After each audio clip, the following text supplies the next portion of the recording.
Welcome to Season 4 of Swiss Impact with Banerjis. I am Sveta.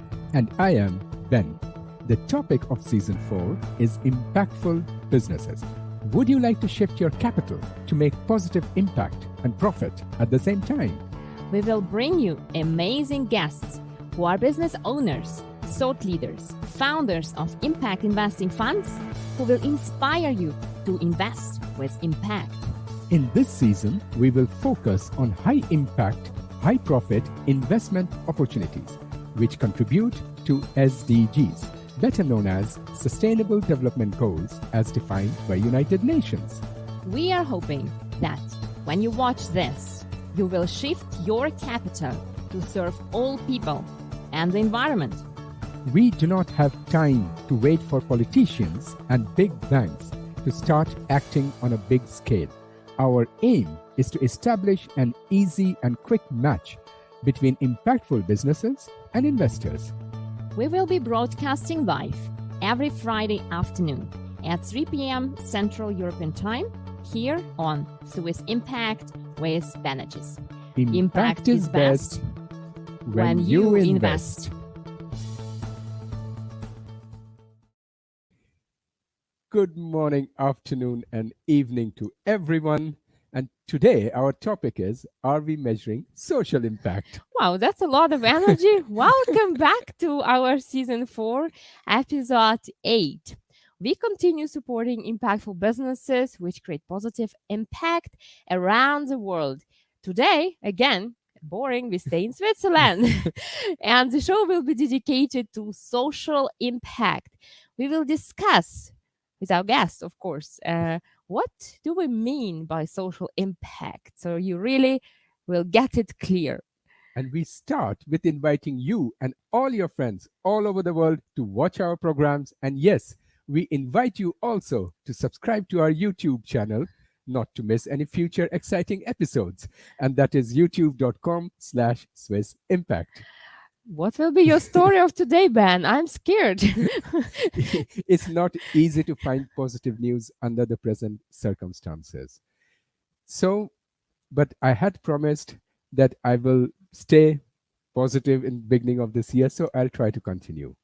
Last time I mentioned that the war in Ukraine had created two major issues. One of energy dependency, and second is food security. Both are seriously impacted, and the effect of this war will be felt for decades, whether on ground level or in policy level. I would say not only ground policy level, but for humans, for many generations. Exactly. But even if we take a step further, then we see the happenings of the last 2 years. First, the supply chain problems caused by COVID to move away from China due to its threat to Taiwan.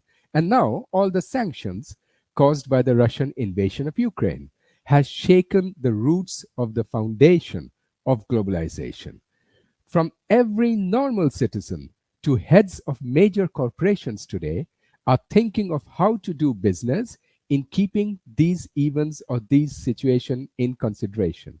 Each country, each region, and big corporations and small corporations and businesses are thinking of bringing its production or business back to its home country or spreading the risk to more diverse locations and reducing dependency on autocratic countries like Russia and China, thus dismantling what globalization has achieved in the last couple of decades. What I think might be an unintended side effect that the world again starts getting divided into two camps. But in conclusion, frankly speaking, I'm very positively surprised how Western leaders have finally started to understand the importance of getting away from fossil fuel as fast as possible. The negative side of this movement might be that we again have a divided world to live in. Right. I mean, there are a lot of negative effects, but we decided to keep this story positive, right? So thank you, Ben, for sharing with us this news. And I'd like just to invite our guest of today right now into our studio. Juan, Please, Juan Alarcon, please come join us. Hi, Yes. Juan. Hi, how are Hi. you doing? Good, good. Great to see you. Where are you right now? In Zurich, we In have a Zurich. wonderful weather. This is spring, and this is real spring. So we have sunny days, and birds are acting, and it's really fantastic. Amazing. Same here. We are just at the neighbor canton, Zug. So we share your great weather, of course. Juan, it's amazing to have you with us today. I'd like to briefly introduce you to our audience before we will ask you many questions. So let's start with the following. You are the project director of Limmat Foundation and founder of Swiss Social Center for Social Impact. But your background, as I'm really happy to always welcome financial people, you have master's degree in economics and financial investment. You started with trading and then very quickly switched to social sector. We would love to hear about that journey a bit later. And for more than 30 years, from 1985 to 2018, you've been project director of the Limmat Foundation, where you have directed more than 450 social projects in 40 different countries. That's awesome. It's amazing. And that's not all. You are also lecturing people, different NGOs and cooperation institutions on the topic of impact evaluation. And yeah, you are one of the inventors in this sector. You developed the methodology of the socio-economic welfare index. It's called SEVI, applying and improving it within the Limmat Foundation. And this is what we will discuss today. So welcome again, Juan, and we are happy to have you with us. It's a pleasure So, to be with you. Thank you. so you're welcome, Juan. So we would love to hear more about your journey from economics and financial investment and what brought you here. Well, I have to say I come from a entrepreneurial family. My grandfather was an exporter. I was born in a region in Spain where oranges and everything has to do with agriculture is very important, and they were exporting that all over Europe, even before the Spanish Mm-hmm. Civil War. Sorry, and so I've been an entrepreneur from the very beginning because it's in my AND DAN. So when I was working in Geneva for international trading company, I still have the feeling that I could do maybe something more for people in need. So that's why I joined the Limmat Foundation. Its initiator, an engineer, Swiss engineer, asked me to go to join the Limmat Foundation. At the beginning, I said no because I was very happy with what I was doing. But he opened me a panorama which was fantastic. So I could do both, still be working in financial matters, but taking care more for deprived people in need. So I actually put both things together. So I start thinking a lot about social entrepreneurship. I have to Right. say that's already in 1997 is That's when the very limit. early. That's that, very early. Many that people had no idea about that. most of the people have no Most. idea about that. I organized when the Limmat Foundation became 25. I organized the first international conference on social entrepreneurship in Zurich, and Wow. it was difficult to find speakers for that because nobody talked about that.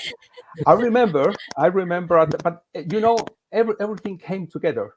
I remember in the year in 98, I was invited to Colorado Springs to take part in the first national gathering of social entrepreneurships in the USA. And we were Mm-hmm. not so many people talking about this issue. But I was very happy because I have to tell them something. And so it's the beginning. Yes, they thought they knew a lot about that. And so I came without the idea of this methodology to measure impact, because an entrepreneur needs figures. Yeah. And the social world Absolutely. is living Exactly. without the key figures, because the key figure is impact. It was, Yeah. as you told me so early, that I have to invent some terms. So I have to use, for instance, the terms of social benefit. Nobody talked at that time of social impact.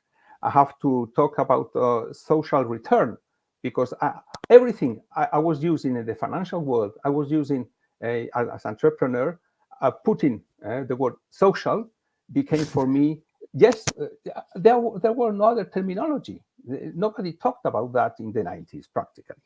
So this is the shift. I must say that from the very beginning, I was thinking, how do you have to change your mind? You are an entrepreneur. You are now working in the social sector, but that's not have not to prevent you from thinking as an entrepreneur. And that was the whole idea in the 90s. I started developing and to create even a new balance sheet for social enterprises, because all the balance sheet of any foundation, if you don't know that that's the foundation in the center in social work, you don't know what they are. They have Yeah. assets, they are invested in the stock exchange, they may have also real estates, so it could be anything. So the balance Exactly. sheet doesn't tell you what is the mission, what is real, what really about this institution working in the social sector. Yeah. Ah, so you're one of the pioneers of impact investment also. So I started already in the 90s. So last century, yes, I can say last Last century. century. Wow, that's a lot. That's all. What was the most important lesson you have learned in your waste entrepreneurial experience since then? The most important lesson, this is something that I have prepared for the end of this this topic, is that there is a very big difference between doing good and doing well. Doing Mhm. good, I assume everyone working in the social world, the social sector, is aiming at that, at doing good things. But a very, very different thing is, I'm doing that well, I'm doing that efficiently, I'm solving really the problems, the social problem I was trying to solve or not. I'm doing that with the less resources possible, because all the resources we have, they are very scarce. They are very limited. So it's not an entrepreneur has got always in mind this idea: I'm efficient or not. The problem is that the commercial, the financial market tells you immediately if you are doing things efficiently or not.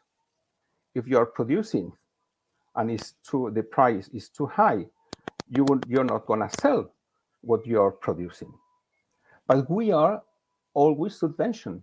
We are always subventioning all the programs we are doing, because those are for people in need. So we don't have the response of our market. So we have to create and develop our own Mhm. tools to know whether we are doing that efficiently and effectively or not. Hmm. And why is social enterprises so important to you, or why does it matter to you? You know, because actually people would like to do good things, and they see a problem, and their heart is moved immediately, and they say, oh, those people in need, I have to help them. But they don't think as an entrepreneur: is my engagement sustainable or not? Mhm. May I creating dependencies on the beneficiaries of my project or not? Otherwise, I'm solving probably punctually at a certain time a certain problem, but it creates more problems in the long run. And that's why an entrepreneur is always thinking years ahead. It's not somebody who's only interested on the quarterly results. He's Yep. got an idea, he's got a vision, or her, because they are wonderful entrepreneur women, and it takes time. You know, magnanimity is for me the greatest virtue or values of any entrepreneur. Magnanimity means that I'm thinking high, I'm thinking great. I know that there will be problems, but I will overcome them and I have time. Okay? That's Mhm. why Right. the vision to introduce the vision of an entrepreneur in the social world is for me so important. That makes Well, sense. this is why I think Limmat Foundation has just recently celebrated 50th anniversary on 13th of March. So 50 years, congratulations under your leadership. So that's great. Yes, I Um, mean, yes, sorry, Stella. yeah. So I'm just congratulating you. I didn't want you to leave it at the end of the show because it's a big thing, right? And it's so important to have people, visionaries, who are helping foundations to step forward and go with the time and not just rely on old terms thinking. I think it's very important what you were explaining before. Yes, and I'm very great to the Lima Foundation because actually my vision on social impact has been a long-term vision. And in the Lima Foundation, they allowed me to experiment. I didn't come to this methodology like it is right now, also on the spot. The first time I started thinking about that was in the late 90s, but it took 10 years to really to redefine and Mhm. to go to the details. And in the Limmat Foundation, they allowed me to do that and to practice that, to experiment, to have pilot projects which would prove whether this methodology was working or not. And this is Juan, all. could you tell Yes, maybe a little bit about Limmat Foundation because not every or one from our audience know about Limmat Foundation. So, Even I don't know yes. what much are about. they doing? Okay. The Limmat Foundation is actually the first umbrella foundation in Switzerland. It was created in 1972 already with this idea. May I have the symbol, the logo of the Limmat Foundation? The next one, please. This one. You see that. The Limmat Foundation, the logo is a bridge with the world. And the Mhm. Limmat Foundation is there to put together the two worlds. The world of the people who have money, who have resources, who want to do something good, and the beneficiaries, people in need on the other side. So we have presently 15 or 16 sub foundations. Everyone has been created by different persons with different goals, aiming at projects with children, of women.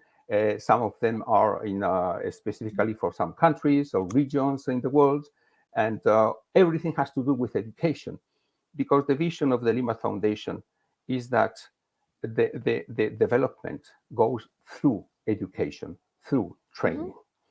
If we are improving infrastructures, but we are not investing in human capital, at the end, those people in need will be always dependent on us. Actually, what we are doing is putting them at a level where they can take the decision by themselves. This is all about the Lima Foundation, training people, especially training of trainers programs, so that they can take their lives in their own hands and take their own decisions for development. During those 50 years, how many programs have we supported? 850, 900, probably more. Beneficiaries are millions because we have around 25,000 beneficiaries per year. But what is more important, it seems that since 12 years or more, we're measuring impact. We are not focused on results, how many people we are touching, but how Mm-hmm. many lives we are improving, and how are we doing that, which is really what matters. That's a very strong numbers and very strong point. And but how do you assess the sustainability of the projects and what are their success rates? Well, since practically the beginning, we set strategy that was something like that. We are supporting projects of local partners who are the one who know really the needs in Kenya or in Colombia or in India. We cannot from here, from our offices, know what's happening everywhere, what are the needs of the people. So they are the big actors in the projects. We are supporting them, we are coaching them, we're helping them, but the idea has to come from them. And to be sure that there will be sustainability, they have to be involved also financially and strongly financially in the project. One of the first time I was in the beginning of the 90s, I was visiting a project.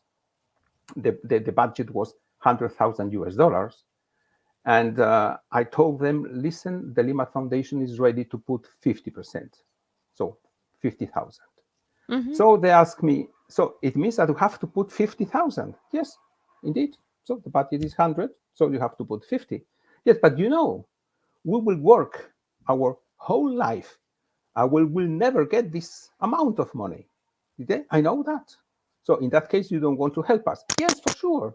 50,000. I can write you a letter right now and tell you and saying that the Limmat Foundation is so full enough that we are supporting you with $50,000. So you go to the company which is producing cement and you will ask to contribute.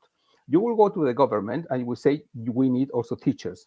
You will go to the people which are producing steel bars and so on and so forth. So when you have the commitment of all those institutions that they will put 50% of the project, you will tell me and will contribute. And it happened 6 months That's later. very smart. Yeah, but 6 months later, it took 6 months to have all those commitments. This project started in 94, 95, still working perfectly. They have more than double the number of beneficiaries. And they have traveled enough during this time, all these years, to have closed many times. But it was their project. It was not Limmat Foundation's project. They have put, and I make financially, they say, okay, think a little bit. You have put 50, they have put 50. But if we calculate the 50,000 they put with the PPP, the parses parity, they have put 4 times more than you. That's their project. Yeah. Okay. So Yes. sustainability sometimes is a question of bringing the actors, the stakeholders, all the stakeholders of the social project together, because the government has obligations, and the companies they have also probably social projects that they are interested to support, and so on and so forth. So let's put them all together so you have a sustainable project. This one at least for 25 years. Yeah, and you just showed the logo of Limmat Foundation, that it's a bridge which brings money from the rich to or people having resources to people who do not have. But is it as a investment or is it as philanthropic gift? Normally, this is as philanthropic gift, but we can also accept loans that to support the project. So we are now starting, and for many years we have supported institutions with loans.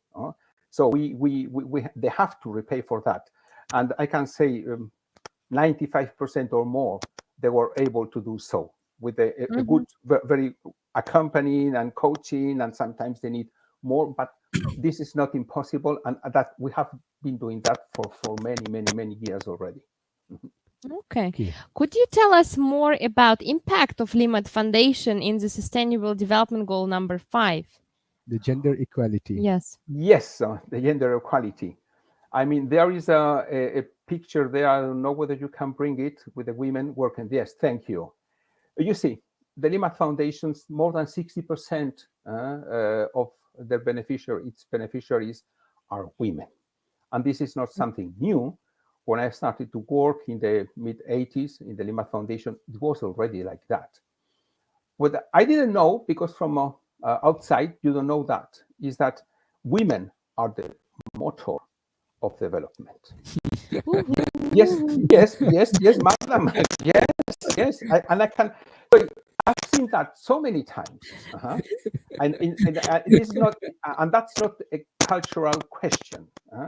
It's the same thing in South America, in Africa, in Asia, and in Europe. Okay, so in Europe too.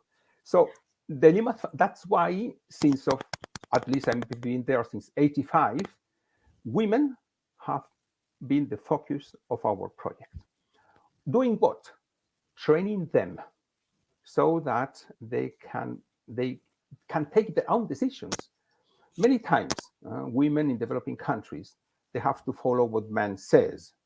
Why? Because they have no own resources. Yes, they are dependent.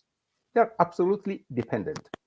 From the moment you train people, you train women, you train them in fields that where they can have an economical activity, where they can have our micro enterprises. We have you all been supporting so many women with micro enterprises, and they are fantastic. Some of them work at home, so they take care also of the family.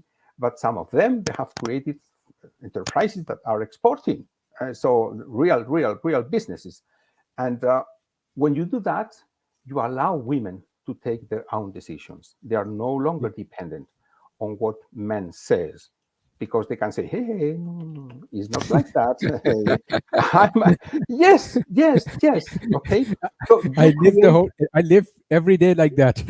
Okay, okay. So gender equality is all about empowering women so that they can take their own decisions, Yeah. not be dependent always on men, which are who are bringing the money. And so at the end, who puts the money take the decisions. And Yeah. this is not only in the world. In the world is exactly the same thing, but also in families. Yeah. Then I mean, there's an old saying that if you educate a man, you educate an individual. If you educate a woman, you educate a family. Yes, you So know, one of the first things I learned is the following. If you educate a woman, she will never allow that the daughters are not literate, because she knows what they would be missing if they are not trained. yeah, If she is an illiterate person, she doesn't know. So everything goes as before. So that's why it's so important to the training of women. We have supported, and I've seen that from a completely illiterate Indian people in Bolivia or in Peru or in Ecuador. And I remember that. I was once in La Paz, and I saw an Indian woman who was looking like that to a title and trying to spell it. Banco Central. And she started laughing. Was the central bank, was the body of. She was never have been passing there for years. And she didn't know what that happened. What? Maybe she didn't know what that meant. But at the end, she knew that there is a B, there was an A, there was an N, and he was spelling that. And his face was illuminated. Yes, this is what I call true impact that is life changing in the lives of people, so it transforms the life completely from what you do. So that's amazing. Juan, let's talk a bit more about Swiss Social. Do I pronounce it correct? Yeah, it is in English. Swiss Social. Swiss It's an Social, English word. okay. Yes, it's an English word. Yeah. Yes, that's a company I started in 2013. And the methodology was created at the beginning within the Limmat Foundation, but it was also asked by other people, other institutions to measure social impact for the project. So I said, okay, I can do that from the Limmat Foundation, because a foundation putting notes to examining another foundation is not the right thing. So Swiss Social is a consulting company aiming at our mission at optimizing social impact, because this is the most important thing. I don't believe in results. I think that results have to be there. And when I mean results, is how many people I'm training, how many microcredits I've given, how many scholarships I have. But that's important, has to be there. But now more important is to know what have done the beneficiaries with all the inputs they have received from the project, because this is actually what matters, and this is impact. Right. So when I was thinking like at this idea, I said, no, okay, I have to develop a methodology which allows me to measure, to evaluate the changes of beneficiaries, but not only in the aspects that are intended by the project, but in the whole living conditions. Because I can improve income. It has happened many times. But at this moment, those micro entrepreneurs, they become the target of criminal bands. And they don't have to go anywhere else. They have, don't laugh. It's real life. I've seen that. And they say, okay, now we have here, those people are making money, so we can extortion them. We can steal the money from them. We don't have to go anywhere else. Okay. So if you don't measure all the aspects related to human life, to human being, you may create a positive impact on one side and negative, of course, and a negative on the other one. Yeah. I have a very nice example. May you go to the pictures of the children, because it's so. You see this is a slum in Cali, Colombia, and we were people living there. They don't have anything, no water, no electricity, nothing. Okay, this is a so-called invasion place. And we were asked to create, to co-finance a school for the children living from these areas. And so we did that. The question is that there is a river between the school and the slum where the people, where children live. And so to cross the river, they have to do exactly these kind of things. The problem is when the river grows up, because there is a lot of rain. So, right. and children, they have serious security problems. So what you do normally, you say, okay, let us build the bridge. And we build the bridge. What happened? This is the bridge. Okay. What happened? That, yeah, tell me. I don't know yet. They are jumping from the bridge now to the river. What happened is that at the same place where children live, there were also a lot of criminal bands. So we opened a highway to the criminals who could go through the bridge and make their facts in the neighborhood where the school was. Now, since we are measuring not only education improvement in education, because it was an educational project, we would say, okay, confined to that one, we're measuring everything which is happening. We saw that the security, we have created a security problem.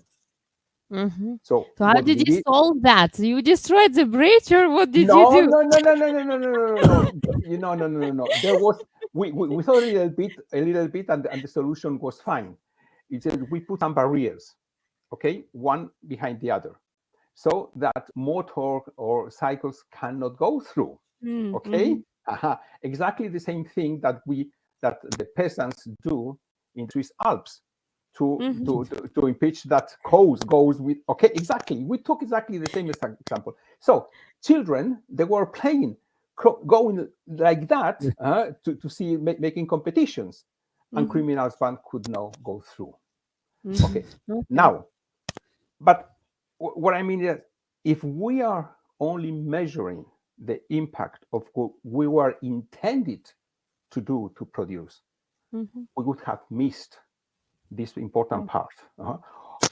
It may happen also in security, but also in human and civil rights that we are measuring is part of the indicators we are taking.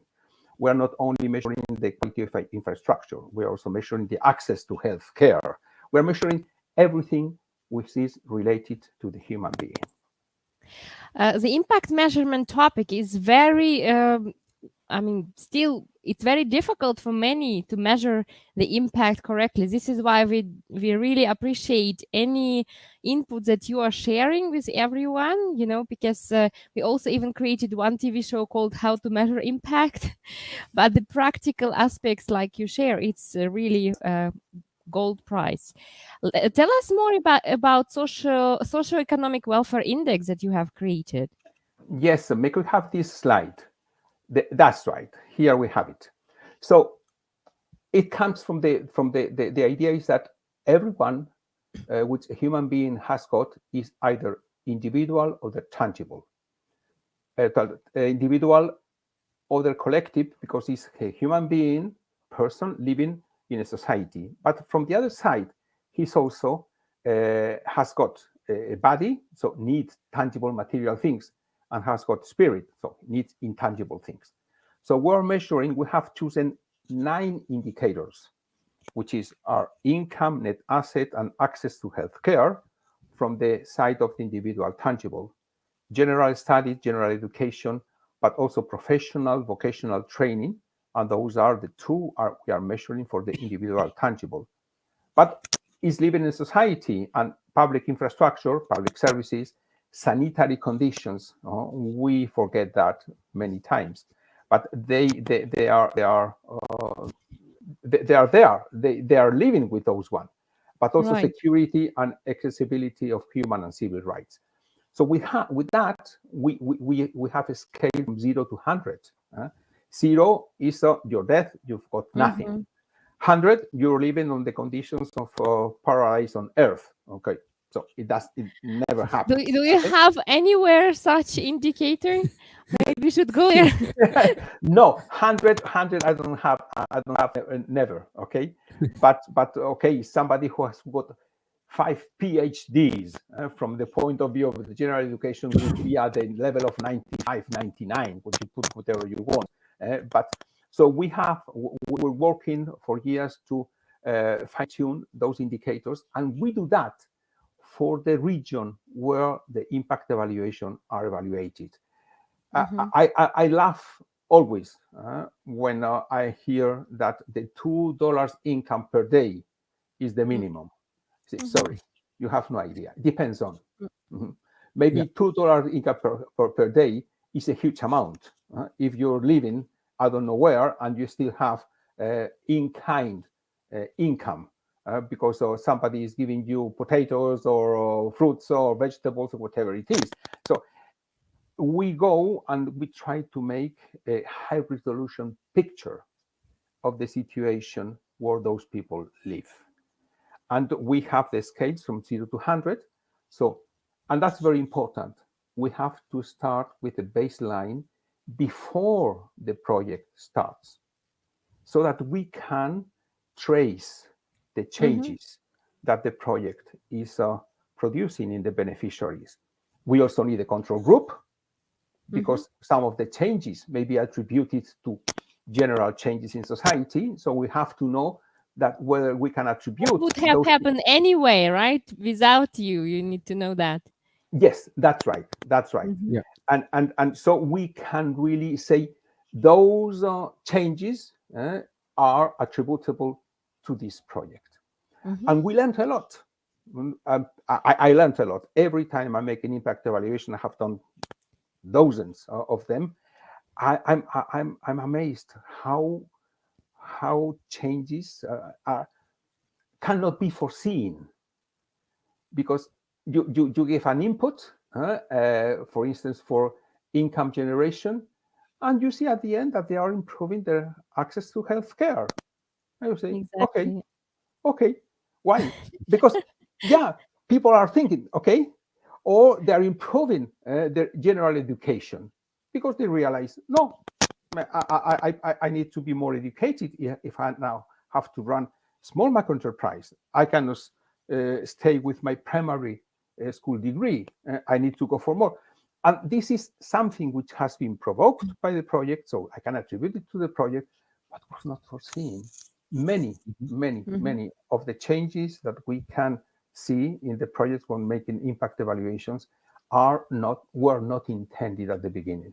Right. That Juan, do yeah. you have any tips for social entrepreneurs who are just starting to measure impact? Very practical. Could they use your methodology? Is it available online somewhere, or what would you suggest to them who are new? Yes, I mean, in the web page of the Swiss Social, www.swisssocial.org or com, there is an article I published already 2002, the first version, something like that, where yes, And it's still where valid. completely valid. So every year I read it again. I say I have to change something. I say no, I don't have to change anything. The question is that the most difficult thing there is to adapt, to create the scales at the place where you are living. One Swiss franc is not the same in Zurich than in Paris or in Nairobi. Okay, so Right. those scales is something that has to be fine-tuned. But the more important than that is that you cannot really measure impact if you don't start creating a real baseline. When Right. people come to me and say, we have finished a project, could you please measure our social impact? I Too say, late. okay, give me a coin. And I would put like that and say, yes or not. I have no idea how they were 3 years ago. How can I think? Okay, yes. I mean, any entrepreneur knows how much he is investing. Mm. If they, how much is your return? My return now, I know how much money do I have, but I have no idea how much I invested. Okay, I cannot calculate the return. Yeah, yes, but I mean, for any entrepreneur, it's clear. But in the Yeah. social world, they think that we can. Yeah, what was my impact? I have no idea. Sorry. Okay. But what you're saying is so rational and so logical. So, still, what are the main constraints about impact measurement worldwide? Okay. Let us put it like that. There are 4 reasons to measure impact. The first one is because a donor asked you to do that. The second one is because your board asked you to do that. The third one is because you think, okay, I would like to know whether I'm changing his life or not. All those 3 are not relevant for me. There's only one which is really important. I want to improve my social projects. Now, the question is the following. Let's suppose I've been for 35 years project director of the Limmat Foundation, and every time I have taken the decision to support a project, I thought it was the right decision. And now comes somebody, makes an impact evaluation, and tells me, sorry, your project has no impact. Wow. Hey, what? Sorry, what should I do to close it? Well, this is my project. Okay, I've been working for 5 years with those women. I have a lot of examples like that because we have helped institutions to close. I think that the most, the kick there is for social institutions to be ready to change, to take seriously what facts and figures are telling them. Because otherwise, I'm doing good things. That's okay. That's enough for me. That's for good. I'm doing that for good. Okay. But I'm not doing that well. So I probably, if people would start thinking, and I have heard that many times. why do you have so many beneficiaries? Because my donor asked me to do so. Yeah, but 50% of them, they are not ready to start a business. Yeah, but in the donation, it was written that I need 200. Yeah, okay, but there is only 100. So your impact would be the 50% of what should have been. Yes, but I'm asked to do so. So this is also from the side of the donors, not to put pressure on the institution in the social sector to deliver results, but to deliver impact. Right. Are the foundations under Limmat Foundation happy being hunted with such strict methodology? Oh yes, oh yes, oh yes. I can.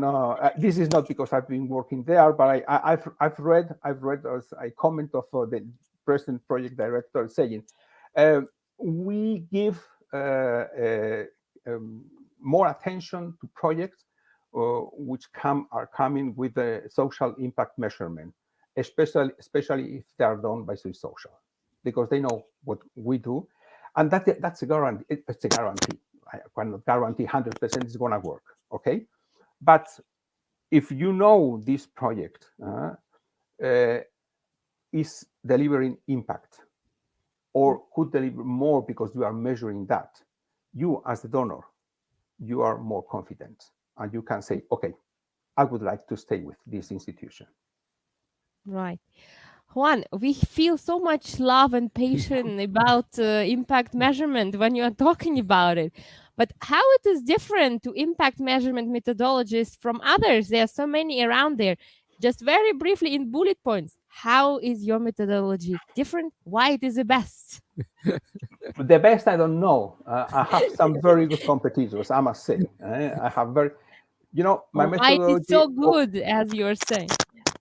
Yeah, because we have a 360 degrees approach.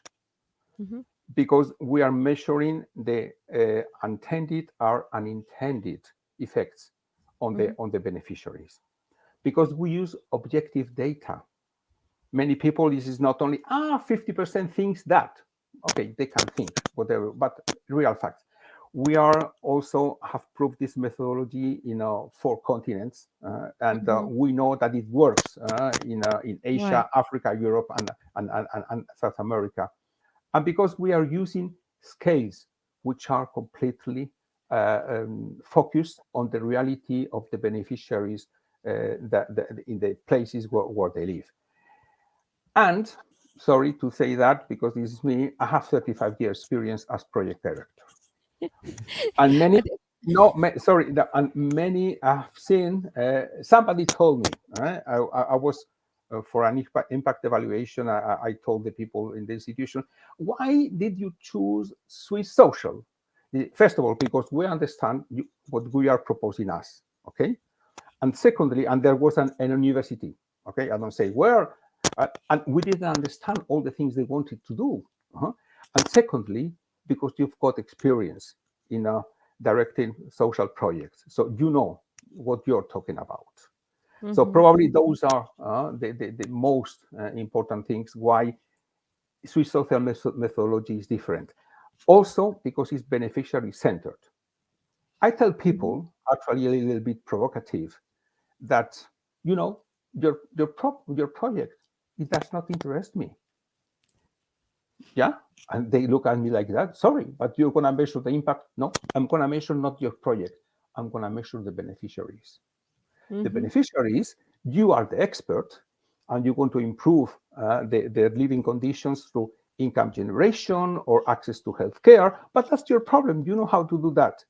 For the beneficiaries, they're happy if they improve their living conditions. I'm going to measure that. Did you succeed in improving that? Yes or not? That sounds amazing. For me, I agree with this approach. I like it. It's really cool. But could you tell us a concrete process of how do you measure impact? How much time does it take? Like the concrete actions, how do you measure impact? Yeah, okay. And that's a very good question. Thank you. To measure impact, you need time. And this is what many institutions don't want to have. because they have to measure results. When the project is finished, I can finish my project and close it up. To measure impact, we start studying the region where the beneficiaries live. We train people in the institution we are working with, because our methodology is not a black box. We go there, we measure, we deliver a paper. Normally those papers, they finish in the, I don't know where, but nobody takes care of that. We involve people of the organizations we are working with, because they are the main actors, because they have to know that they have to change. They have got the results by their own. We have helped them to have those results, but those are what they have seen. We establish a baseline. We let the project go. And 1 year, depending on the kind of beneficiaries, the age of the beneficiaries, 6 months, 1 year, 2 years after, we go and make the so-called ex post evaluation. An evaluation with the same parameters, when the same questionnaires, exactly the same, to the people who have finished the project, because it takes time. I cannot have an impact evaluation the day the project is finished. They have finished their courses. They have no job because they have they have had time to enter into a job, to look for a job, or to start the market. And if you don't have this time, you cannot make impact evaluation. Sometimes you need 2-3 years. I would say that's practically the maximum, because afterwards, if you start measuring impact 5 years later, the changes in society are so big, especially nowadays, that how can you attribute your findings to the project and not to many other things? Or maybe also another institution in the same community is starting a new project. Okay, I mean, so 3 years, 3-4 years is the maximum, but it's time. The time is long enough to really have real, reliable data to know whether impact is there or not. That's very practical. Thanks for sharing it with everyone. And what is actually the Swiss social matrix? You mentioned it. Yeah, the Swiss social matrix is exactly the core that we apply to all kind of beneficiaries. And this is that the human being has tangible and intangible goods, services, resources, but also individual and collective. But this is very different. Think about a child at 3-4 years old going to a kindergarten. I cannot use income. I cannot use net assets. The whole security is his family and the conditions we're living. So for every project, for every type of beneficiaries, we adapt the indicators to the ages and to the conditions. They are thinking about youngsters. So, for instance, the security is very important. The relationship, social communities, Facebook, and the time they interact in the web. Those are more important than infrastructures, for instance. So we adapt according to the type of beneficiaries, the indicators that we are using, but always covering those 4 big fields: tangible and intangible, individual and collective. This is the so-called matrix, Swiss social matrix. And the Swiss social, do you plan to expand your market, and do you plan to or consider to include impact businesses in the targeted users? So everyone would measure impact, you know? Yes, I wish. Yes, my development strategy is to establish joint ventures with other consulting companies around the world, where we can bring our methodology and have agreements with them. So that I know already one. I know one who would like to collaborate. Okay. Impact Investing School. Okay, That's great. that we're running. Let's do that. Okay, yes, with pleasure. So because okay, we have the so-called copyright, but I mean there is no patent. It's not patentable, this kind of ideas. and we can do everything. So we have already started in Colombia with a company there, a consulting company, such an agreement. We become investors. We shall become investor of the company, and they can use our methodology, and it's working very well. And we plan to do that also in Kenya. I have already some ideas, and in another country. So this is in Finland too. And okay, this is my model, my business model. But what kind of companies are those? Are they NGOs, foundations, or businesses? So because we have worked a lot also with social businesses directly, can they use your methodology? Oh, definitely. We're having the three kind of them. Most of them are foundations. There are also some small NGOs, but very good managed. And we have also worked already with a big company in South America to measure social impact of a group of people working with them, selling their products. Okay, so we are ready to do that for anyone, because I can say if I would have time, I could also measure the social impact of Nestle. There's no problem. Okay, yeah, but I mean, it would take a little bit of time. So I prefer, and I prefer to devote my time to smaller companies or smaller corporate social responsibility departments, or not to go to the big picture. It may come, but it takes time. Juan, how could our audience support you with your mission? They could support or the organizations, Limmat Foundation, yes, Swiss Limmat Social. this is Limmat Foundation, yes, because my heart is also there. I am more in the impact evaluation, but I've been working for 35 years there, and I know it's so I cannot say the best, but it's on the top. I don't know how many, but the top 10, so it's very well managed, and especially because this idea that measuring impact is practically conditioned for them to support projects. They are not only doing that with me, but I mean, it's a guarantee for the donors. If they put $1, they would know that this dollar is not only well used or used for a good purpose. Okay, it's not only controlled that the money goes to the beneficiaries. Okay, this is important. But that this dollar will produce changes in the life of the beneficiaries, which is the key. So okay. So I mean, support me. I'm a businessman and entrepreneur, so I have my business. If somebody would like to have impact evaluation of one of the projects or whatever it is, okay, can contact me through the web or send you an email. Say, hey, could you please give me the details of Juan Alarcon? With pleasure, I will do that. But I mean, this is something that I don't say that I don't need, but it's more important to support people like the Limmat Foundation or other organizations which are measuring impact, not only results. Yeah. No, what you're saying completely, because also for our sector, for impact sector, it is very important to measure impact. Every investor today asks for it. So we are coming to the end of the time.